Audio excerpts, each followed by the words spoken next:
Bonjour à vous les actunautes, alors je suis à Dieppe et aujourd'hui ce que je vous propose c'est d'aller à la rencontre de Guillaume Fourier, guide de pêche April Marine, qui va nous donner des conseils pour aller plus loin par rapport à notre première émission sur les conseils pour bien débuter la pêche en mer. Bonjour Guillaume. Bonjour Nicolas. Je te rejoins à bord et on va parler de perfectionnement puisque la dernière fois qu'on s'est vu, c'était pour bien débuter la pêche en mer. Là, on va aller à l'étape d'après, c'est ça hein? C'est ça, on a pris un premier cours de pêche, on s'est initié, maintenant on veut se perfectionner un petit peu et progresser. Voilà, alors on avait vu les grands conseils hein, pour aller plus loin. Il y en avait 5 et aujourd'hui on va avoir 5 autres conseils qui consistent en pêcher léger, bien travailler sa ligne, choisir le bon leurre quelque part, ressentir les choses, la sensibilité que l'on peut avoir en pêchant et enfin optimiser l'utilisation de son sondeur. Hein. C'est 5 conseils pour aller plus loin. Voilà, c'est un tour d'horizon pour aller un petit peu plus loin, mieux comprendre ce qu'on fait, avoir un petit peu plus d'ambition, essayer de prendre par exemple un joli bar. Ouais. En comprenant un peu mieux ce qu'on fait et oui. en faisant en sorte que le joli poisson soit l'aboutissement de quelque chose de mieux maîtrisé. De mieux maîtriser. Voilà, et c'est vrai qu'on, généralement, quand on débute, on fait le b.a.-ba, on utilise un jeu de plumes. Avec les premiers conseils que j'ai donnés, franchement, on a ce qu'il faut pour commencer. Et puis on est content déjà quand on remonte des choses. Voilà, mais une fois qu'on a pris un peu de poisson, souvent on se prend au jeu et on a envie de progresser un petit peu. Donc là, c'est l'étape suivante qui consiste à pêcher un tout petit peu plus technique. C'est pas compliqué, mais c'est un tout petit peu plus technique. Et on prend du plaisir. Voilà, parce qu'on commence à comprendre ce qu'on fait. Voilà, et le plaisir, il passe aussi par une ligne légère, fine. Alors justement, pourquoi ? Alors, ce qui est important quand on… Ligne légère, ça veut dire les plombs, c'est ça le poids de la ligne. Là, pour le coup, il y a plusieurs éléments. Alors, la première chose, c'est le poids de la ligne, effectivement. On peut aller voir avec un exemple.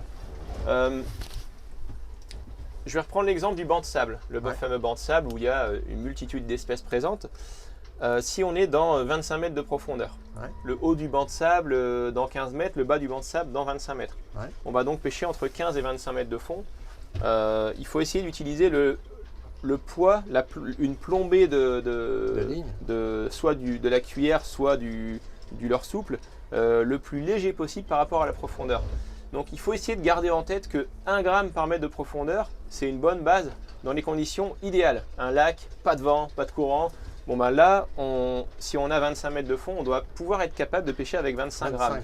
Avec 50 grammes, comme ici, ça marche bien. 2 grammes par mètre de profondeur, ça va. Ça va permettre de s'adapter au courant, peut-être. En fait, s'il y a un tout petit peu de courant, un léger vent, je parle bien d'un léger vent, hein, pas des bourrasques. Un léger vent, un tout petit peu de courant, 2 grammes par mètre, généralement, on arrive à peu près à tout faire.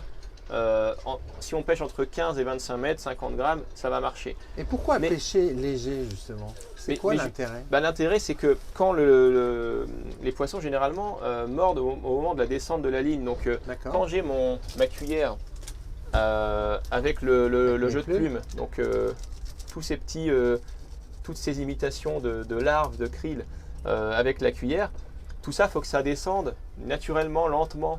C'est un peu comme une danse dans le courant. Il faut que la densité soit la plus neutre possible. Un petit poisson dans son élément, quand on regarde au port les mulets ou les petits poissons, ils sont stationnaires. Ils sont pas en train de couler comme une pierre.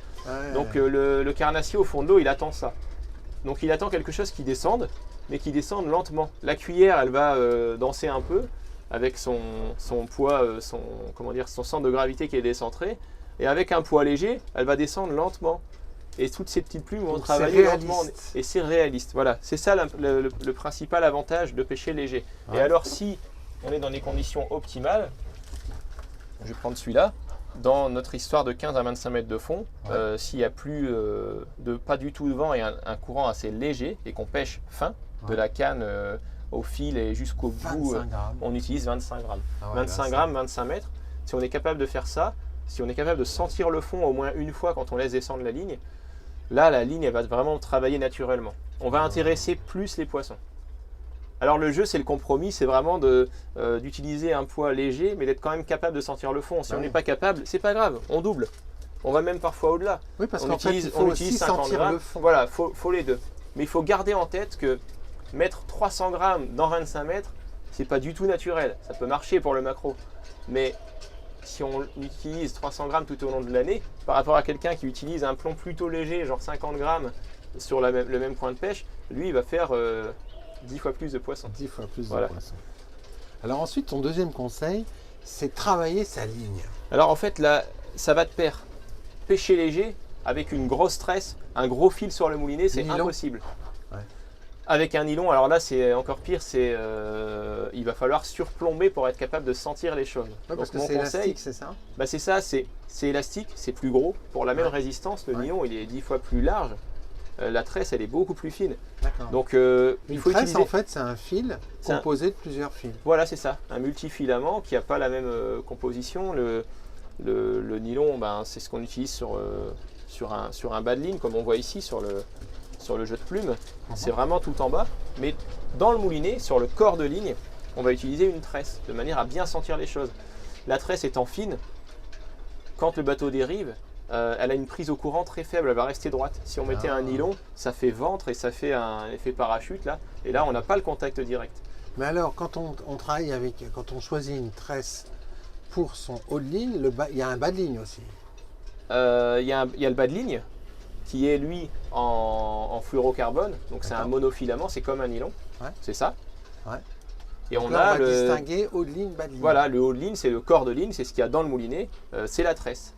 Et il faut rabouter les deux. D'accord. Donc moi j'utilise 3-4 mètres de ce bas de ligne discret et résistant au frottement qui est du fluorocarbone et je l'accroche à la tresse. Et tout le reste du moulinet est en tresse. D'accord. Parce qu'en fait la tresse, elle, si on raboutait directement les leurres à la tresse, c'est dangereux, on peut casser plus facilement, c'est ça? C'est moins résistant? Oui, parce que la tresse supporte très mal le frottement en fait, sur le fond. Si on pêche sur une épave ou dans la roche, le moindre frottement de la tresse sur la structure va casser, ça va effilocher la tresse et casser. Alors si c'est un poisson qui commence à prendre et qui part tout de suite dans l'épave ou dans les roches et qu'on sent casser, bon ben, c'est la déception. Avec ça, on a moins de chances de casser. Et en plus, on a plus de touches. Parce que ça, c'est plus discret dans l'eau. Ce fil-là, il est invisible. La tresse, elle apporte des vibrations qui sont ressenties beaucoup plus fortement par le poisson. D'accord. Ça vibre un peu comme je sais pas, une corde de guitare là, bien tendue. Ça apporte des vibrations et ça, le carnassier peut le sentir. Ouais. Alors que c'est l'amorti là. Ça amortit, exactement. Ouais, ça fait un peu... Donc on bénéficie d'un côté du fait que la tresse va permettre de sentir ce qui se passe sous l'eau pour le pêcheur. Mais le bas de ligne, lui qui est plus souple et qui est plus discret, c'est un amorti qui fait que le poisson ne sent pas en fait la tresse et les vibrations. Voilà, c'est ça. Et juste vraiment dans les derniers mètres. L'avantage d'en mettre 3 ou 4 mètres, c'est que quand on pêche sur une grosse structure, une grosse épave, ou même dans les roches, quand il y a pas mal de courant et que le fil part à l'oblique, on lâche parfois beaucoup de fil. Et le fait de mettre 3-4 mètres, ça nous donne l'assurance que la tresse ne va pas aller se frotter sur les éléments au fond. Et donc la tresse, globalement, moi en activité de guide de pêche aujourd'hui, j'ai pas tout mis, mais 80% de mes cannes, j'ai mis en 12 centièmes. C'est un bon repère. Une tresse en 8 brins, donc c'est 8 brins torsadés en 12 centièmes. Et je fais quasiment toutes mes pêches avec ça. Même les gros poissons, même des lieux jaunes de 8 kg. Tout est fait avec ça. Le résultat, c'est qu'il y a plus de plaisir, il y a plus de touches. Et il suffit qu'on joue en fait avec le frein du moulinet pour laisser un peu plus partir le poisson qui a sa chance. Mais le résultat est là. On a plus de touches, on s'amuse plus. Et c'est un bon repère. 12 ou 14 centièmes. Faut pas aller au-delà parce que c'est pas nécessaire. C'est pas nécessaire. Alors ensuite, bien choisir son leurre. On avait vu qu'avec ce type de leurre dur et puis ces plumes, on pouvait avoir une pêche très polyvalente. Mais on peut maintenant, qu'on est un peu plus aguerri, mieux maîtriser les choses et aller dans la finesse dans le choix du leurre. Exactement. Explique-toi. Alors, quand on veut imiter directement le petit poisson, on peut utiliser des leurres souples. Donc, en l'occurrence, ça ressemble à ça. Le bon gabarit classique, c'est 12-14 cm. Ouais. C'est ce que mangent le plus les carnassiers de nos côtes. Et donc l'avantage de prendre celui-là, on a vraiment un petit poisson imitatif qui va vibrer quand on le ramène et à la descente. Ça fait que ça rajoute du planant à la descente. Quand le carnassier vient s'y frotter, vient attaquer, on a le corps ici qui est complètement ouvert. Et ce qui fait que l'hameçon ressort facilement, le leurre s'écrase facilement. Celui-là il s'appelle le Kerichad. C'est un leurre souple qui est extrêmement efficace, vraiment, vraiment très efficace, qui existe en plusieurs coloris. Alors justement, pourquoi des couleurs différentes? Parce que ça permet de choisir un poisson différent. En fait, ça peut être le poisson, mais c'est surtout l'imitation de la proie. Donc ça dépend de on va dire l'humeur du moment du carnassier. Si le carnassier qu'on cherche est plus focalisé sur de la sardine, on va plutôt chercher ce type de couleur. S'il est plutôt focalisé sur les poissons blancs, on va plutôt chercher ce type de couleur. Et après, il y a une règle, parce qu'on ne sait pas toujours ce que le poisson mange à l'instant T. Si on remonte un poisson qui régurgite une proie devant nous, bon, ben, c'est une aubaine, on sait ce qu'il est en train de manger. Si ce n'est pas le cas, il y a des règles qui ne fonctionnent pas trop mal. C'est par temps clair, plutôt un leurre clair, et par temps sombre, plutôt un leurre sombre. Jusqu'à un coloris complètement noir au coucher du soleil ou de nuit. Mais ça marche. C'est une règle de base qui marche plutôt en Atlantique, parce qu'en Méditerranée, c'est plutôt des leurres rigides. Ça marche pour tout, partout, mais au niveau de la texture, c'est vrai que le leurre souple n'est pas le leurre le plus utilisé en Méditerranée et le plus efficace. Où là, on va utiliser beaucoup plus ce type de leurre, c'est-à-dire ce qu'on appelle les jigs, qui sont plus polyvalents, qui correspondent plus à des poissons chasseurs rapides. Les pêches verticales aussi qu'on pratique beaucoup là-bas. Voilà, donc les bonites, les dentilles, les cérioles, c'est des poissons chasseurs rapides les macros qui vont plus aller sur des jigs. Soit en dandine, soit en lancer ramené. Et alors, si on est sur un leurre souple, on peut tout pêcher avec, parce que c'est quand même assez gros. J'imagine qu'on ne peut pas remonter avec un gros leurre comme ça, on ne peut pas remonter des petits poissons, des petits macros.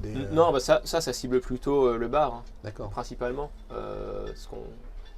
Partout sur la côte atlantique, avec ça, on va plutôt rechercher le bar. Alors on peut prendre du maigre, du lieu jaune, on peut prendre de la vieille, on peut prendre pas mal de poissons, mais il faut quand même des carnassiers qui aient un bon appétit. Si on en prend des souples plus petits, ça permettra de remonter des poissons plus petits? Oui, on peut.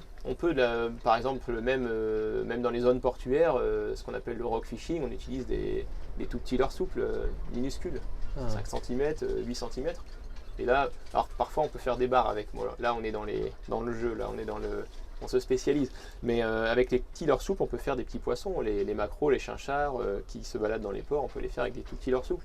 Mais en bateau, pour le plaisancier, aller chercher un bar de taille correcte, c'est plutôt ça, ce type de shad, 12 cm. Et du jig plutôt pour les macros alors. Et les plumes pour les macros, parce que ça marche toujours. Voilà, ça c'est vraiment pour cibler les macros, les chinchards, les harengs, les sardines, ça avec en dessous une cuillère. Et là on a du choix, on met différents grammages selon finalement comment on arrive à sentir les choses. Si on voit que notre ligne, dans les conditions du moment, part complètement loin du bateau, bah, il faut plomber davantage, il faut aller au-delà. Mais c'est bien de partir sur une base, de se dire tiens il y a 25 mètres, allez j'essaye 25 grammes, ou alors j'essaye directement 50 grammes pour voir. Et en fonction, on descend ou on diminue ou on augmente le poids du leurre selon comment on arrive à pêcher. Mais il faut garder en tête que plus on pêche léger, et plus c'est naturel dans l'eau, plus c'est efficace. Alors ensuite il y a le choix de la canne. On était parti pour notre apprentissage sur une canne souple qui permettait grosso modo de tout remonter. Donc si on veut aller plus loin, là, qu'est-ce que tu conseilles comme type de canne? On est parti sur du leurre souple comme ça. Typiquement, les poissons mordent à la descente, on sent un togue dans la ligne, il faut le ferrer tout de suite, il faut sentir les choses. On a la bonne tresse, on a le bon leurre, mais il faut aussi la canne adaptée, c'est vraiment tout un ensemble. Si elle est trop souple, on ne sent pas. Si elle est trop souple, elle va amortir un peu, elle va limiter la sensibilité, notre ressenti. Allez, on va regarder là. Du coup, je recommande plutôt une canne à action rapide. Action rapide. Ouais, c'est quoi une canne à action rapide? Là, c'est Sandgeo, c'est la société Kerfi qui fait ça. Là, c'est une canne, on voit, elle est conique, c'est-à-dire qu'elle est assez grosse au talon. Et elle devient très fine en pointe. D'accord. Ce qui fait qu'elle a une... Je vais enlever le fil, hop. Elle a une action qu'on appelle rapide. C'est-à-dire que quand on commence à plier, on n'a pas la pointe qui se plie directement en deux. C'est progressif et ça va plier jusqu'au talon. Et on va vraiment sentir le moindre toc sur cette canne. Et ça, c'est important d'utiliser une canne sensible pour pêcher avec des leurres souples et prétendre faire des poissons un peu plus jolis, du bar, et sentir les touches à la descente. Ouais, et là, en fait, c'est là où on commence à découvrir le plaisir. Le plaisir, en fait, c'est pas simplement remonter un poisson, c'est sentir quand il mord le leurre, et là, quand on va le ferrer, c'est le jeu là, c'est le jeu qui commence, le combat. En fait, ouais, c'est ça, le plaisir, il est dès l'action de pêche. Quand on a réussi à sentir la touche, ferrer, et qu'on a ce beau poisson au bout de la ligne avec ce matériel fin, évidemment le frein, on le règle pas trop fort, et là on entend le frein chanter, zzz, ça c'est vraiment le plaisir dès le début de la touche, même si le poisson n'est pas énorme. Ouais. On a pris un plaisir fou en combat, quoi. Ouais. Et sur une détection de bar, quand on commence à en faire, à les enchaîner, à en faire 3, 4, 5, voilà, j'ai le vivier qui est assez grand, mais quand on a un vivier, on peut mettre ces poissons-là, les garder vivants de côté, continuer à pêcher et puis les relâcher à la fin, garder juste ce qu'on veut et choisir. Mais on s'éclate, quoi, avec ces cannes fines, on prend vraiment un plaisir fou. La sensibilité. C'est la sensibilité, ouais. Et là, pour le coup, cette canne-là, je ne sais pas si vous voulez noter la ref, mais c'est la Sandgeo 218M. Ouais. Et on voit derrière 5,25 grammes. C'est extrêmement léger. Et ça, c'est 5,25 grammes au lancer en forçant. Ça veut dire que sous le bateau, on peut aller un peu au-delà. Moi, je vais jusqu'à 35-40 grammes, ça le fait sans problème. Et j'ai même fait récemment un très gros lieu jaune dans 40 mètres de fond. 5,25 grammes, ça veut dire quoi? 5,25 grammes. On peut mettre un leurre de 5 à 25 grammes à lancer. C'est-à-dire qu'on va lancer, on va vraiment mettre la canne en contrainte. On peut faire un lancer fouetté fort avec 25 grammes. Ce qui veut dire que si on pêche juste sous le bateau à l'aplomb avec ce type de shad, on laisse partir le leurre sous le bateau parce que sous le bateau il y a un banc de sable ou une épave avec une concentration de poisson. On ne va pas lancer avec, donc on peut aller au-delà. On peut plomber un peu plus. Ce qui veut dire que c'est 5,25 grammes, mais on peut utiliser sans lancer des leurres jusqu'à 40 grammes. 40 grammes. Et là, c'est génial. On a et là, un plaisir fou. J'imagine qu'effectivement, alors là, le leurre, quand il va descendre, il va avoir le bon circuit qui va vraiment leurrer le carnassier. Bah, on a un leurre hyper imitatif au bout de la ligne, et en plus, à la moindre touche, parce que le bar, il faut savoir qu'il ne vient pas croquer le leurre. Il arrive, il ouvre la bouche et il l'aspire. Alors c'est subtil de sentir cette aspiration du bar. On passe souvent à côté. Avec une canne sensible, on sent. On le sent. Ouais. Et c'est là tout l'intérêt de passer à l'étape supérieure avec une canne dédiée pour ces pêches techniques sensibles. Techniques et sensibles. Dernier conseil, 5e conseil, c'est bien lire le sondeur et là commencer à aller loin dans la lecture du sondeur. En fait, ça va de pair, c'est que parce que j'imagine que pour bien sentir les choses, ça exige une concentration parce que tu es concentré sur le fait que ça descend et que tu dois ressentir le moment où il y a de l'aspiration. Mais c'est assez fatigant ça parce qu'on ne peut pas se concentrer comme ça pendant des heures. Non, c'est impossible de rester concentré toute la journée avec la même intensité sur sa ligne. Ce qui fait qu'il faut bien regarder le sondeur. Il n'y a pas besoin de rester concentré toute la journée. Là, j'arrive sur une épave. Bon, ici, on voit 14 mètres de fond. Ouais. Petite épave. Bien. Et on voit une grande colonne de poissons. Bon, ben, quand cette colonne apparaît au sondeur, le leurre, on sait qu'il va descendre dans cette concentration de poissons. C'est là qu'il faut être concentré. C'est pas avant, c'est pas après. Bah avant, un petit peu, parce que là, on voit qu'il y a un petit peu d'écho au pied de l'épave. Sur l'épave, il peut toujours y avoir un carnassier. Mais j'ai envie de dire, c'est là typiquement qu'il faut, si on veut éviter de casser, on commence à voir ça apparaître. On peut même laisser descendre pile dessus, si on veut. Ouais. Et là, on est concentré au bon moment. Et c'est là qu'il faut redoubler d'efforts pour sentir les choses. Donc en fait, il faut bien regarder le sondeur, toujours. Il faut toujours bien regarder le sondeur. Et c'est d'ailleurs pour ça que tu as un répétiteur. Oui, c'est ça, j'ai une tablette derrière. Tu as une tablette ici dans ton bateau. Alors elle n'est pas démarrée ici. Elle n'est pas démarrée. Mais en fait, ça permet, en fait, quand tu es dans le cockpit, d'avoir la répétition de l'écran et donc de voir voilà, ce qui se en passe. route. Voilà, là c'est la copie d'écran. Ah bah on la voit pas trop avec les reflets. Avec les reflets, non mais je peux la... Non, bah, on la devine un petit peu. Hop, je peux la bouger. Voilà. Et donc quand on a la répétition, on voit notre colonne ici. Ah, et donc là, on est allé quand même beaucoup plus loin, Guillaume. Là, on commence à affiner les choses, à maîtriser, à comprendre ce qu'on fait en fait. Là, c'est ça. C'est important d'avoir toujours. On voit bien mieux là l'écran. Là, j'ai 10% de batterie, donc il n'y a plus beaucoup de luminosité. Mais c'est important d'avoir en fait une lecture du sondeur en permanence. C'est-à-dire que quand je place le bateau en amont d'un banc de sable ou d'une épave, ou même de roche, je suis en dérive, je jette un œil au sondeur, je vois ça apparaître. Alors là, tout le monde est concentré. D'ailleurs, c'est à ce moment-là que si on est plusieurs dans le bateau, il faut un capitaine. Tiens, toi tu mets ça, toi tu mets ça, et toi tu mets ça. On a tous des leurres différents, complémentaires, ce qui fait qu'on va trouver la pêche plus facilement. Ça aide aussi. Et c'est un conseil bonus. C'est un conseil bonus. Merci beaucoup, Guillaume. Avec plaisir, Nicolas. Voilà, puis moi je vais vous quitter Actu-Notes avec un gros plan sur cette belle colonne de carnassiers là, qui n'attend que vous alliez à leur rencontre. À très bientôt sur Actu Nautique.